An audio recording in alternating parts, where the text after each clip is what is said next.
পরাধীন ভারতবর্ষের ইতিহাসে আজ এমন একটা অধ্যায়ের কথা বলতে চলেছি যার সময়কালের স্থায়িত্ব খুব অল্প হলেও এই ঘটনাকে পরাধীন ভারতবর্ষে ইংরেজ শাসনের বিরুদ্ধে সর্বপ্রথম বিদ্রোহ বলে মনে করা হয়।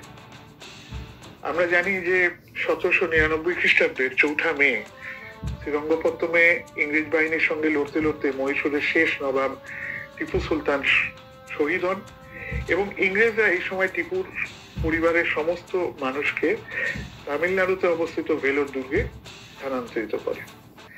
এই সময় থেকে টিপু সুলতানের পরিবারবর্গ ইংরেজ সৈন্যের পাহারায় ভেলোর দুর্গে থাকতে শুরু করে। এর কিছুকাল পরে 1805 খ্রিস্টাব্দে ইস্ট ইন্ডিয়া কোম্পানি তার দক্ষিণের সৈন্যবাহিনীতে যে সামরিক নিয়ম কানুন ছিল তার কিছু নতুন সংস্কার আনার চেষ্টা করে। কোম্পানির এই নতুন আদেশ বলে হিন্দু সিপাহীদের কপালে যে কোনো প্রকার টিকা নিষিদ্ধ হয় এবং মুসলিমদের ক্ষেত্রে দাড়ি রাখা নিষিদ্ধ হয়। তার উপর মাদ্রাজ আর্মির প্রধান সেনাপতি জন ক্র্যাডক সিপাহীদের পাগড়ি নিষিদ্ধ করে তার পরিবর্তে ইংলিশ রাউন্ড হ্যাট পরা বাধ্যতামূলক করে। কিন্তু এর ফলে হিন্দু এবং মুসলিম সিপাহীদের মধ্যে তীব্র অসন্তোষের জন্ম হয়। তারা মনে করতে থাকে যে কোম্পানি এইভাবে তাদের ধর্মের উপর হস্তক্ষেপ করতে চাইছে। সেই উপলক্ষে 1806 খ্রিস্টাব্দের মে মাসে কিছু সিপাহী এই ব্যাপারে ম্যাড্রাসের ফোর্ট সেন্ট জর্জে গিয়ে তাদের অসন্তোষের কথা জানায়।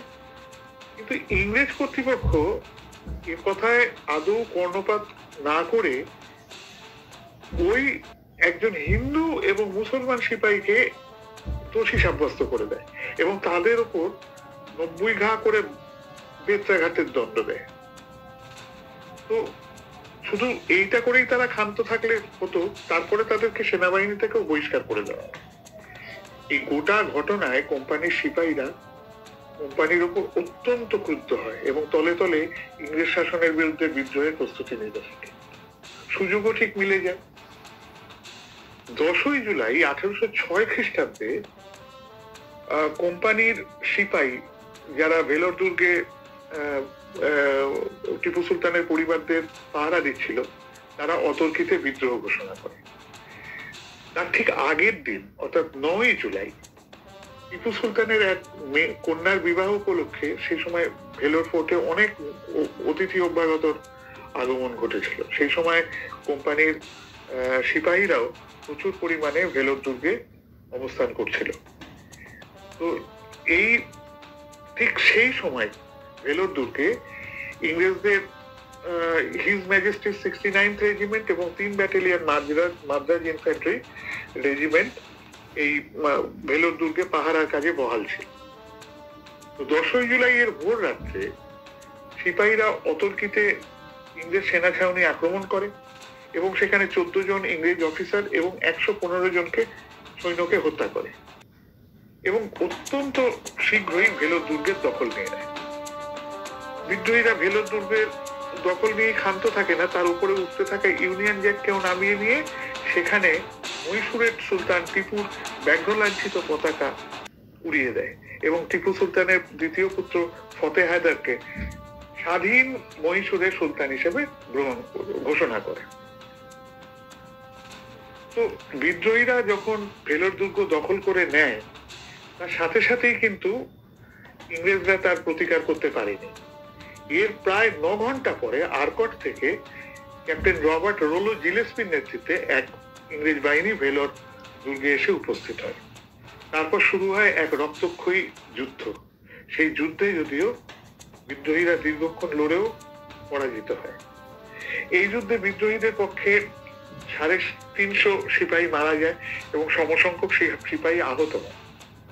পরবর্তী পর্বে ইংরেজদের সামরিক আদালতের বিচারে 6 জন সিপাহীকে তোপের মুখে উড়িয়ে দেওয়া হয়, 5 জনকে ফায়ারিং স্কোয়াডে গুলি করে মারা হয় এবং 8 জনকে ফাঁসি দেওয়া হয়।